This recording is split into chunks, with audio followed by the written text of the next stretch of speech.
मंडळी, दिवंगत अभिनेते आणि निर्माते मच्छिंद्र कांबळी आणि त्यांच्या भद्रकाली प्रोडक्शन्सनं रंगभूमीवर आणलेल्या वस्त्रहरण या मालवणी बोलीतल्या नाटकाला आज 44 वर्ष झाली।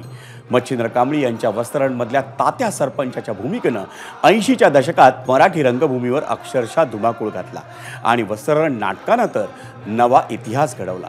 मच्छिंद्र कांबळींनी हे नाटक 7 समुद्रापार पोहोचवलंच, पण या नाटकाचे त्यांनी मराठी रंगभूमीवर 5254 प्रयोग केले।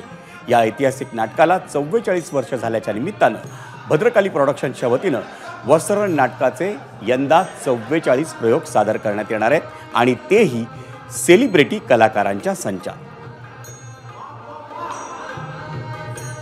1980 साली मच्छिंद्र कांबळींनी मराठी रंगभूमीवरती मालवणी भाषेतल्या बोलीभाषेतल्या नाटकांचं एक साम्राज्य उभं करण्याची सुरुवात केली होती। त्या नाटकाला आज 44 वर्ष पूर्ण होत आहे। आता लवकरच 5255 प्रयोग या नाटकाचा होत आहे, तेव्हा त्याच्यावरती प्रेम करा। एबीपी माझा, उघडा डोळे बघा नीट।